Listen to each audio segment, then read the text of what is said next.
आप सभी का बहुत बहुत स्वागत है आज के इस सत्र में। आजकल संसार में बहुत बड़ा धोखा भगवान के नाम पर हो रहा है। ग्रंथों में लिखा गया है कि जगत गुरु भगवान श्री कृष्ण के चरण कमलों को केवल कोई याद कर लेता है तो याद करने मात्र से भगवान अपने आप को उसे दे देते हैं। जो सच्चा संत होता है, सच्चा साधु होता है, वह केवल परमात्मा में लगाने के लिए ही साहित्य प्रकाशित करता है, प्रवचन करता है। वह अपनी महिमा को छुपा कर रखता है, किसी के सामने प्रकट नहीं करता। जो सच में महान होते हैं वो अपनी महानता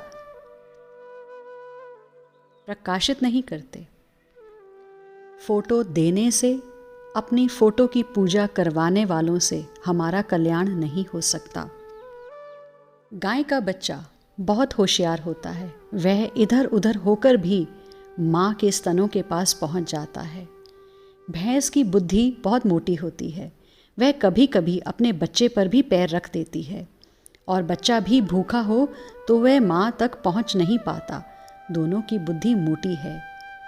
कभी बैलगाड़ी से जा रहे हों, गाड़ी में कुछ परेशानी भी आ जाए तब भी बैल कभी बालक पर पाँव नहीं रखता। हमें भी सावधान रहना है।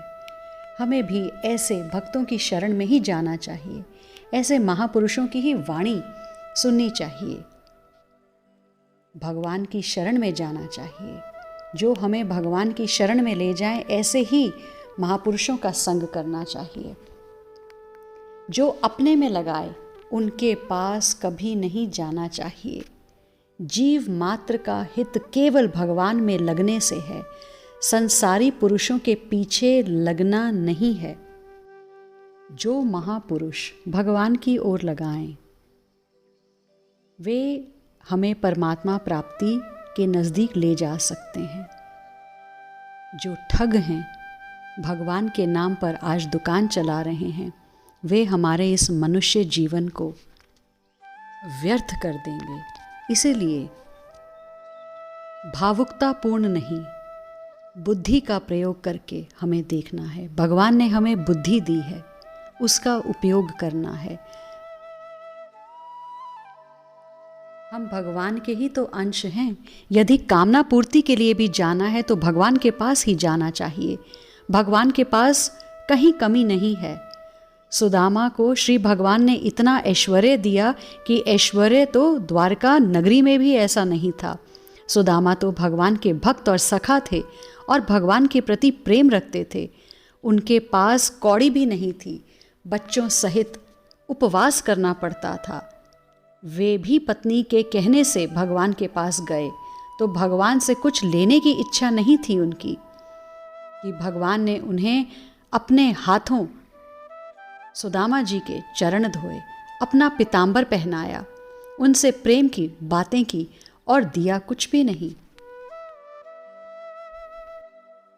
जब सुदामा जी द्वारिका से जा रहे थे तो उन्होंने हाथ जोड़कर कहा कि हे मित्र कृष्ण, अब तुम चले जाओ और आनंद में रहो। और सुदामा जी भी बहुत आनंद में थे कि मेरा सखा कितना ऐश्वर्यशाली है, मेरा स्वागत कितने अच्छे से किया। भगवान जब कुछ नहीं देते तो अपनी भक्ति अवश्य देते हैं। भगवान से जो कुछ मांगता है उसको कुछ कुछ ही देते हैं, और जो कुछ नहीं मांगता उसको सब कुछ दे देते हैं। भक्ति भी दे देते हैं। भगवान अपने आप को ही दे देते हैं। सुदामा जी ने कुछ नहीं मांगा था, सुदामा जी को सब कुछ भगवान ने दिया। सुदामा जब अपनी पुरी को लौटे, वहाँ तो बड़े बड़े घर थे। जब वे अपने घर के पास गए तो अपनी टूटी फूटी कुटिया ढूंढ रहे थे। जैसे ही वहाँ से वापस जाने लगे तब तक उनकी पत्नी 16 श्रृंगार करके आई और अपने पति के चरण पकड़कर बोली, स्वामी यही तो अपना घर है। सुदामा बोले, यह घर अपना कैसे हो सकता है, अपनी तो झोपड़ी थी ना। तब सुदामा सोचने लगे, मेरे सखा को यह सब मेरे लिए करना पड़ा। इसका उनको बहुत दुख हुआ। वे भगवान से कुछ लेना नहीं चाहते थे। भगवान ने मुझे यह भुलाने वाला ऐश्वर्य क्यों दिया? उसी क्षण उनको याद आया, मेरी पत्नी ने मुझे भेजा था। वे दरिद्रता के कारण परेशान रहा करती थी। सुदामा जी ने भगवान की कृपा से मिले महल में कदम नहीं रखा। वे बहुत दुखी हुए। मेरे सखा को मेरे लिए यह करना पड़ा और वे आगे वन में चले गए, वहां रहने लगे। भागवत में लिखा है कि जगत गुरु श्री भगवान के चरण कमलों को सिर्फ याद करने मात्र से वे सब कुछ दे देते हैं। वे अपने आप को ही लुटा देते हैं। तो हमें भी यदि कुछ भी है चाहिए तो हमें उन्हीं की शरण में जाना चाहिए। किसी धोखेबाज के हाथ नहीं लगना चाहिए। एक बात का विशेष ख्याल रखना चाहिए, जो सच्चे हृदय से अपने को भगवान का मानता है उसका कभी भी पतन नहीं होगा। सच्चे हृदय से दृढ़ता पूर्वक यह बात पकड़ लेता है जो कि मैं भगवान का हूँ और भगवान मेरे, फिर उसका दोबारा जन्म नहीं होता। जीवन भर इस बात को छोड़ना नहीं है। चाहे सो रहे हैं, खा रहे हैं, हर दम सभी समय, चाहे घर का कोई काम कर रहे हैं, चाहे व्यापार कर रहे हैं, इस धारणा को कभी नहीं छोड़ना कि मैं प्रियालाल का हूँ और प्रियालाल मेरे हैं। ये बहुत ज़ोर की बात है। जो व्यक्ति अपनी अहमता में इसे बिठा लेता है उसका कभी पुनर्जन्म नहीं होता। वह केवल मुक्त ही नहीं होता, वह भगवान का भक्त हो जाता है, भगवान की भक्ति पा जाता है, भगवान की सेवा में लग जाता है।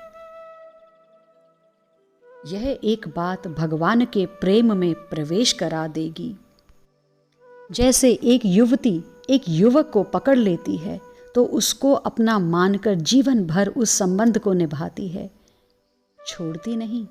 जैसे हम संसार का संबंध पकड़ते हैं तो जीवन भर निभाते हैं, किंतु संसार का तो नियम है, या तो हम नहीं रहेंगे या वह नहीं रहेगा, या फिर दोनों ही नहीं रहेंगे। संबंध विच्छेद होकर ही रहेगा। संसार के साथी को स्वयं पकड़ना पड़ता है। हम रिश्ता निभाते हैं तो रिश्ता चलता है, परंतु भगवान का संबंध ऐसा नहीं। भगवान तो सदा रहने वाले हैं, उनका प्रेम सदा रहने वाला है। इस संबंध में भगवान निभाते हैं।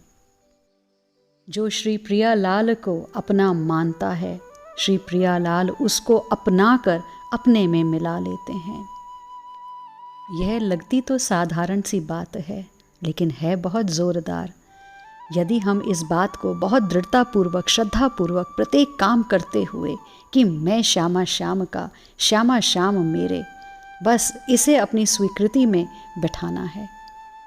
हम भगवान की कृपा से अभी भी भगवान के हैं और बाद में भी भगवान के ही रहेंगे।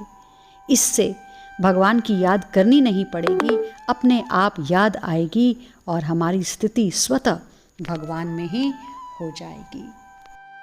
भगवान के हो जाने से सब कुछ मिल जाता है। संसार का होने से कुछ भी नहीं मिलता है। हमें मनुष्य जन्म मिला है, मनुष्य तत्व को सदा जगाए रखना है। एक क्षण के लिए भी श्री प्रियालाल को भूलना नहीं है। सदा स्मरण रखना है कि यहाँ इस शरीर में भगवान ने हमें पशुओं की भांति केवल इंद्रिय भोग के लिए नहीं भेजा है, बहुत बड़ी सफलता प्राप्त करने के लिए भेजा है, जिससे अब तक हम वंचित रह गए हैं। आज के लिए इतना ही, शेष चर्चा आगे।